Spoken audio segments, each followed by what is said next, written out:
Hello students, welcome to Pharmacy Notes by US. Today we discuss size separation part 3. So let's start. तो students अभी तक अपन ने size separation में ये बात कर ली कि भाई साइज सेपरेशन अपन करते क्यों हैं, साइज सेपरेशन है क्या। बेसिकली जो डिजायरेबल पार्टिकल्स हैं उनको सेपरेट करना है साइज सेपरेशन।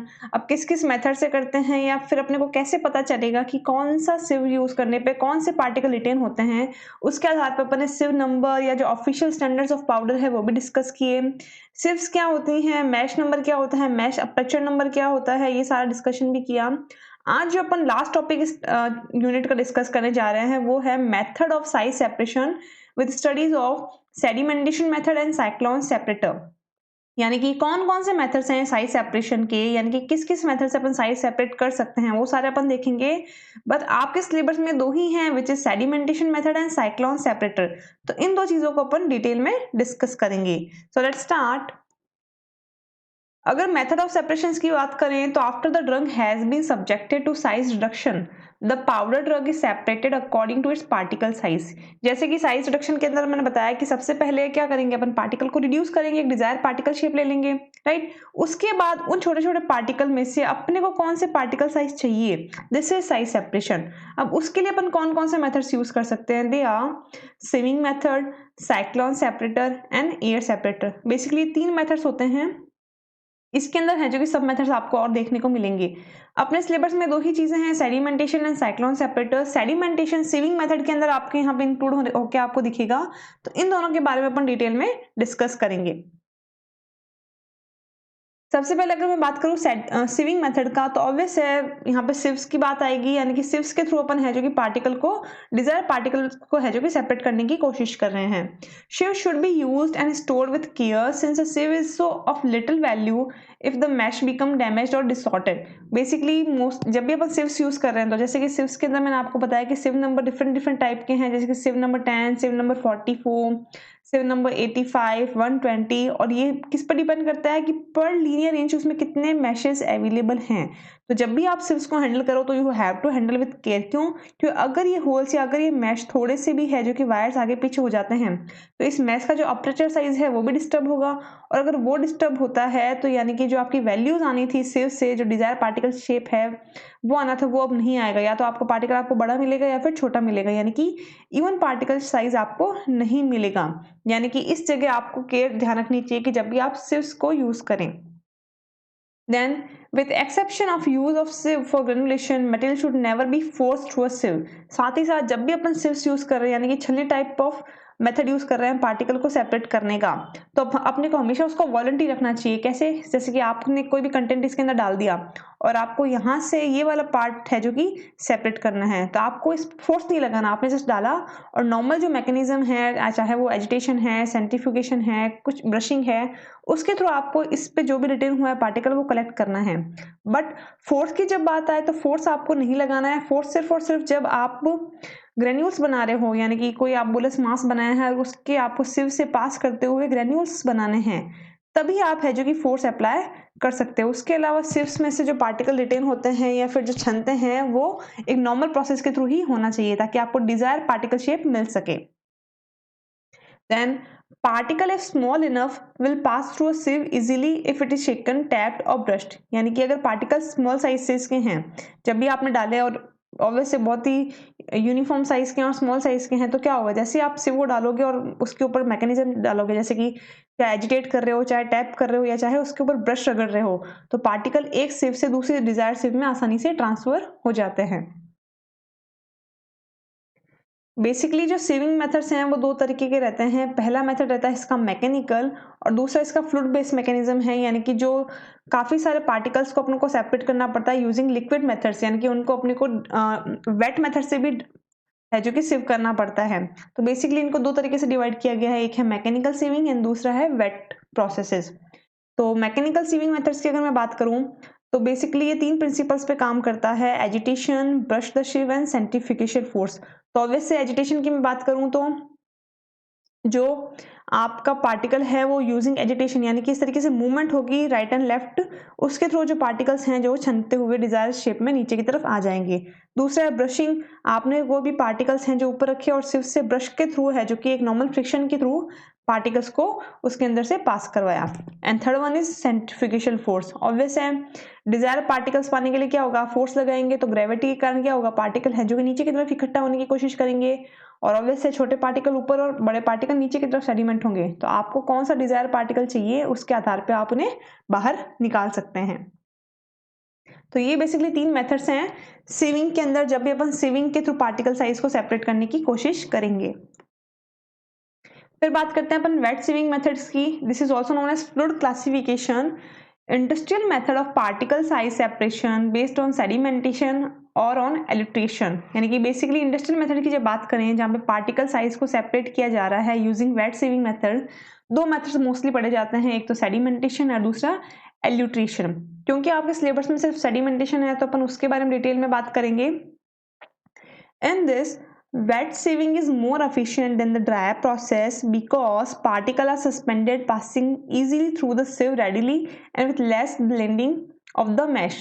यानी कहने का मतलब ये हुआ कि जो सीविंग है, जिसमें भी 2 तरीके की जैसे अपने सीविंग पढ़ी, एक मैकेनिकल यानी कि जो ड्राई सीविंग है वो, और एक अपन ने पढ़ी वेट सीविंग।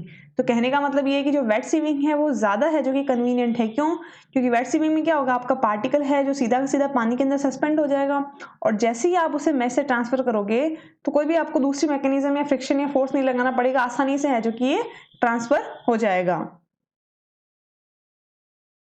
सेडिमेंटेशन की बात करें तो सेडिमेंटेशन के अंदर भी 3 प्रोसेसेस हैं कि भाई आपका है जो कि कंटिन्यू बैच है या सिंगल बैच है, उसके आधार पे कि भाई सेडिमेंटेशन में किस तरीके से पार्टिकल को सेपरेट किया जाता है।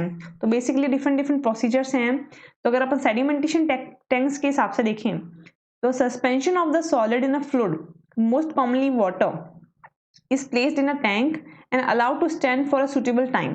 The upper layer is then removed, giving a single separation, or the suspension may be collected as a number of fractions by arranging for the pump's inlet to remain just below the surface. The suspension pumped out will then contain successively coarse particles। अब कहने का मतलब क्या होगा, यानी कि जो sedimentation tank है उसके अंदर से किस तरीके से पार्टिकल कलेक्ट किए जाते हैं। तो इसमें क्या रहता है, बेसिकली जैसे कि ये आपका कोई टैंक है, उसके अंदर आपने उसको सस्पेंशन को डाल दिया। अब सस्पेंशन में क्या होगा, आपके सस्पेंडेड पार्टिकल हैं और पानी है, राइट। अब उसके अंदर आप एक है जो कि अपर लेयर को रिमूव करने की कोशिश करोगे। तो जैसे ही अपन अपर लेयर को रिमूव करेंगे तो अपने को क्या पता है कि जो सस्पेंशन है, पार्टिकल्स हैं, डिफरेंट साइज के पार्टिकल्स हैं, अपने को उसको सेपरेट करना है, और छोटे पार्टिकल भी हैं, बड़े पार्टिकल भी हैं, और साथ ही साथ अपने को पता है क्या कि ग्रेविटी भी लग रही है, यानी कि ग्रेविटेशनल फोर्स भी लग रहा है, यानी कि बड़े पार्टिकल नीचे की तरफ सेडिमेंट होंगे और छोटे पार्टिकल है जो ऊपर की तरफ। तो जब इस सेडिमेंटेशन टैंक में से केवल और केवल ऊपर वाली लेयर निकाली जाएगी तो क्या होगा, छोटे पार्टिकल्स ही आपको मिलेंगे। देन सक्सेसिव पंप्स के हिसाब से आप थोड़ा सा डीप से निकालेंगे तो उससे लार्जर पार्टिकल्स आपको मिल जाएंगे, फिर उसके डीप जाएंगे और उससे भी लार्जर पार्टिकल चले जाएंगे, और लास्ट में जो बॉटम में मिलेगा वो ऑब्वियसली आपको सबसे ज्यादा जो कोर्स पार्टिकल्स हैं वो मिलेंगे। फिर उन्हें आप ऑब्वियसली ड्राई करते हुए डिजायर पार्टिकल साइज है जो कि पा सकते हो। तो बेसिकली जो सेडिमेंटेशन टैंक है वो वेट मेथड के थ्रू डिजायर पार्टिकल को सेपरेट करने की कोशिश करता है। एडवांटेजेस की और डिसएडवांटेजेस की अगर मैं बात करूँ सेडिमेंटेशन प्रोसेस की, तो ऑब्वियसली बहुत ही सिंपल प्रोसेस है, this is an advantage. And disadvantage की बात करें तो it is batch process only, यानी कि केवल आप एक बार काम कर सकते हैं, एक सैंपल में से डिजायर पार्टिकल साइज को सेपरेट कर सकते हैं। It is not continuous process. It does not give a clean split of particle sizes because some small particle will be near to the bottom of the tank at the beginning of this process and so will be removed with the coarse particle। साथ ही साथ इसमें proper accuracy नहीं आएगी। क्यों? क्योंकि जैसे ही आप सस्पेंशन मिक्स करके छोड़ोगे तो ये तो पता है कि ऊपर छोटे छोटे पार्टिकल ही होंगे, बट नीचे जो कोर्स पार्टिकल हैं उसके साथ भी स्मॉल पार्टिकल्स हो सकते हैं। यानी कि जब आप इसको 4 फ्रैक्शंस में डिवाइड कर रहे हो तो जो लास्ट है जो कि आपने अज्यूम किया है कि सबसे कोर्स पार्टिकल मुझे उसमें मिलेंगे, उसमें आपको फाइन पार्टिकल्स भी मिल सकते हैं। यानी कि कहीं ना कहीं एक clean split of particle sizes आपको ये नहीं देगा। देन कंटिन्यूस सेडिमेंटेशन टैंक, क्योंकि एक डिसएडवांटेज था सेडिमेंटेशन टैंक का कि अपने को ये बैच में मिलेगा, कंटिन्यू प्रोसेस में नहीं मिलेगा, तो उसके लिए ही एक कंटिन्यू सेडिमेंटेशन टैंक बनाया गया जिसमें एक प्रोसेस कंटिन्यू रूप से चलती रहेगी। अब उसमें क्या है, particles entering the tank will be acted upon bye a force that can be divide into 2 components. यानी कि जो पार्टिकल्स हैं, यानी कि जो भी आपका सस्पेंशन है वो इस तरीके से इनलेट किया जाएगा, फोर्स किया जाएगा सिस्टम के अंदर। एंड सिस्टम को भी 2 कंपोनेंट में डिवाइड किया गया है, first is horizontal and second one is vertical, right. अब horizontal component due to the flow of the fluid that carries the particle forward, क्योंकि यहाँ पे दो फोर्स लग रहे हैं, एक तो हॉरिजॉन्टल लग रहा है और दूसरा वर्टिकल लग रहा है, और साथ ही साथ कंटिन्यू प्रोसेस है तो इनलेट भी होगी तो उसी के साइमल्टेनियसली आउटलेट भी होगी, राइट। तो जैसे ही आपने इनलेट किया तो क्या होगा, ड्यू टू हॉरिजॉन्टल प्रोसेस जो ऊपर वाले लिक्विड था वो सीधा का सीधा है जो कि आउटलेट की तरफ बाहर की तरफ निकल जाएगा, राइट। कोई भी उस पर ग्रेविटी सच एस फोर्स नहीं करेगी। वाहिल अगर वर्टिकल कंपोनेंट की अगर अपन बात करें तो क्या होगा, due to gravity which cause the particle to fall towards the bottom of the tank, साथ ही साथ ग्रेविटी भी लगेगी तो जो कुछ पार्टिकल्स हैं वो क्या करेंगे, उस टैंक के बॉटम में इकट्ठे होने की कोशिश करेंगे due to the vertical component या due to the gravity. The latter will depend on Stokes law so that the velocity of fall is proportional to the diameter। thus यानी कि बेसिकली ये तो अपने को पता चल गया कि पार्टिकल्स अपने को दो तरीके से देखने को मिलेंगे इसमें, एक तो जो इनलेट से आउटलेट में डायरेक्ट निकल जाएंगे जो कि हॉरिजॉन्टल वर्क करेंगे, और जो वर्टिकल वर्क करेंगे वहां पे ग्रेविटी भी वर्क करेगी तो जो कोर्सर पार्टिकल्स हैं ज्यादा से ज्यादा नीचे जमने की कोशिश करेंगे। साथ ही साथ किस तरीके से कितना फैक्टर डिपेंड करेगा वो सब डिपेंड करेगा स्टोक्स लॉ से। स्टोक्स लॉ की अगर मैं बात करूं तो स्टोक्स लॉ का एक फॉर्मूला था which is 2/9 rho minus densities of system upon viscosity, gravitational force and radius of that particle।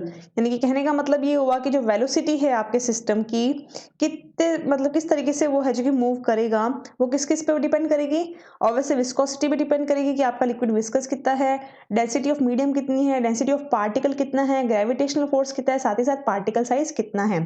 जितना बड़ा पार्टिकल साइज होगा सिस्टम की वेलोसिटी है जो कि ऑब्वियस है उस हिसाब से ही वेरी करेगी, जितनी ज्यादा विस्कोसिटी होगी वेलोसिटी उतनी ही कम होगी, राइट। तो इस तरीके से ये फैक्टर्स हैं जो कि सारे के सारे इसके ऊपर डिपेंड करेंगे। Thus, the particle will settle to the floor of the tank at the point that depends on particle sizes। Obvious है जितना बड़ा पार्टिकल होगा उतना ही जल्दी सेटल होगा और जितना छोटा पार्टिकल होगा वो उतना ही हॉरिजॉन्टल मूव करते हुए आउटलेट की तरफ चला जाएगा। The coarsest particle begin nearest to the inlet and the finest nearest is to the outlet। Obvious है कि जितना बड़ा पार्टिकल होगा वो क्या होगा, वर्टिकली ग्रेविटेशनल फोर्स से एक्ट करेगा और वो अपने को इनलेट में सबसे नीचे है जो कि मिलेगा, वाले जो सबसे छोटा पार्टिकल होगा यानी कि जो सबसे फाइन पार्टिकल होगा वो अपने को सबसे पहले है जो कि आउटलेट के पास रीच होगा, right. In some tank partitions are arranged enabling particular size fraction to on the floor be collected continuously in other tanks।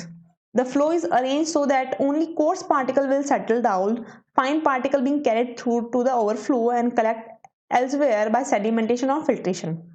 यानी कि बेसिकली इन टैंक्स का जो मेन मोटिव वो ये रहता है कि जो फाइन पार्टिकल्स हैं जो कि ग्रेविटी से नीचे की तरफ नहीं आएंगे सच एस पार्टिकल साइज का उनके ऊपर इतना फर्क नहीं पड़ता, तो जैसे जैसे कंटिन्यू प्रोसेस होती रहेगी क्या होगा, इनलेट से सीधा का सीधा आउटलेट में अपने को फाइन पार्टिकल कंटिन्यू मिलते रहेंगे, राइट। वाइल जो बड़े पार्टिकल है कोर्सर पार्टिकल है वो नीचे की तरफ है जो कि कंटिन्यू सेडिमेंट होते रहेंगे। They will be collected after that using filtration method either sedimentation method.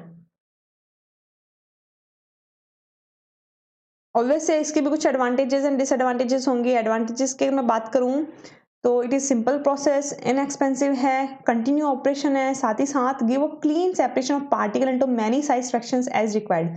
साथ ही साथ ऑब्वियस है कि इसका एक इनलेट एंड आउटलेट है तो अपने को एक क्लीन फ्रैक्शन भी देगा। क्यों? क्योंकि यहाँ पे छोटे पार्टिकल नीचे नहीं है, आप सस्पेंशन बना के दे रहे हो तो फिलहाल छोटे पार्टिकल ऊपर ही हैं, धीरे धीरे कोर्स ऑफ पार्टिकल्स हैं जो कि नीचे की तरफ सेटल डाउन होंगे। तो यानी कि जो पार्टिकल्स हैं उसके अंदर कोई भी एकदम क्लीन चिट है, यानी कि जो पार्टिकल शुरू में होंगे वो रहेंगे। कोर्स ऑफ पार्टिकल में आपको कोई भी फाइन पार्टिकल देखने को नहीं मिलेगा। फिर बात करते हैं साइक्लोन सेपरेटर्स की। ये तो हुआ आपका सेडिमेंटेशन की, सेडिमेंटेशन के थ्रू आप किस तरीके से पार्टिकल को सेपरेट करते हो। अब वाइल साइक्लोन प्रोसेस के थ्रू, साइक्लोन मशीन के थ्रू आप किस तरीके से पार्टिकल को सेपरेट करते हो वो देखते हैं। The cyclone separator consist of a cylindrical vessel with a conical base. यानी कि बेसिकली जो साइक्लोन सेपरेटर है अगर अपन उसकी कंस्ट्रक्शन देखें तो इस तरीके का एक सिलेंड्रिकल वेसल होगा, कॉनिकल बेस रहेगा उसका, मतलब कॉन के जैसा वो शेप में रहेगा। The rotatory flow within the cyclone caused the particle to be acted on the centrifugal forces, solid being thrown out to the walls, then falling to the conical base and out through the solid discharge. यानी कि जैसे ही obvious है जो centrifugal force लगेगा rotation पर minute के हिसाब से, तो क्या होगा, पार्टिकल आपके है जो कि किनारों के ऊपर स्टिक होने की कोशिश करेंगे और धीरे धीरे जो भी बड़ा पार्टिकल होगा वो क्या होगा, due to gravity and due to the centrifugal force नीचे की तरफ आने लगेगा और उसे सॉलिड के रूप में है जो कि कलेक्ट कर लिया जाता है. The suspension tenaciously and it introduced fairly high velocity so that a rotatory movement takes place within the vessel and the fluid is removed from the central outlet at the top. यानी कि basically जो suspension है क्योंकि बहुत ज़्यादा velocity से इसमें move कर रहा है और एट लास्ट अपना डिजायरेबल क्या है, पार्टिकल को सेपरेट करना. तो ये जो लिक्विड है वो बाहर की तरफ रिमूव कर लिया जाएगा यूजिंग आउटलेट प्रोसेसेस और बाकी जो भी आपका सॉलिड कंटेंट है वो नीचे की तरफ स्टोर किया जाएगा जिसमें से डिजायर पार्टिकल साइज है जो कि सेपरेट कर ली जाती है. The separator is still a form of sedimentation but with the centrifugal force used instead of the gravitational force. यानी कि बेसिकली अगर अपन देखा जाए तो चीज़ वही है कि भाई coarse particle and final particle में सेपरेशन हो रहा है, बट यहाँ पे सेडिमेंटेशन में तो क्या था, ग्रेविटी लग रही थी, ग्रेविटी के कारण कोर्स पार्टिकल अपने को नीचे देखने को मिल रहे थे. वाइल अगर अपन साइक्लोन सेपरेटर की बात करें तो यहाँ पे सेंट्रीफ्यूगल फोर्स के कारण है जो कि अपने को सॉलिड पार्टिकल नीचे की तरफ देखने को मिलते हैं. Hence, depending on the fluid velocity, the cyclone can be used to separate all particle or to remove only coarser particle and allow the fine particle to be carried within the fluid. यानी कि basically क्या होगा, जैसे आप जैसे cyclone separator चलेगा तो centrifugal force बनेगा और सेंट्रीफ्यूगल फोर्स बनेगा तो जो हैवियर पार्टिकल है, कोर्सर पार्टिकल है, वो तो नीचे की तरफ आ जाएंगे और जो बहुत ही फाइन पार्टिकल है वो आपके फ्लूइड में रहेंगे. तो अब आपको जैसे ही सेपरेट करना है, आपका डिजायरेबल क्या है, कोर्स पार्टिकल है या फाइन पार्टिकल है, आप आसानी से उसे सेपरेट कर सकते हैं. Inlet and outlet will be different at that particular time.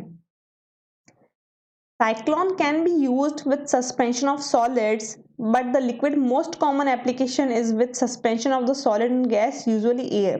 यानी कि बेसिकली जो साइक्लोन सेपरेटर्स हैं उसमें सस्पेंशन यूज की जाते हैं यानी कि लिक्विड प्लस सॉलिड. बट इसके अलावा भी अगर अपन इसकी एप्लीकेशन देखें तो अपन जैसे एरोजोल्स हैं जिसके अंदर सॉलिड गैस के अंदर होते हैं, वहां पे भी अपन डिजायर पार्टिकल्स जो साइज है पाने के लिए, साइज सेपरेशन के लिए साइक्लोन्स का यूज कर सकते हैं. लास्ट अगर मैं बात करूं कि एप्लीकेशन क्या है सेडिमेंटेशन प्रोसेस की, तो sedimentation process basically with the object of separating oversize particle, यानी कि जो मेन जो सेडिमेंटेशन का मेथड का रहता है, जो ओवरसाइज पार्टिकल है उनको सेपरेट करना, जो कि वापस अपन यूज कर सकते हैं या तो उनको ग्राइंड करते हुए वापस अपन छोटे पार्टिकल के रूप में उनको ले सकते हैं.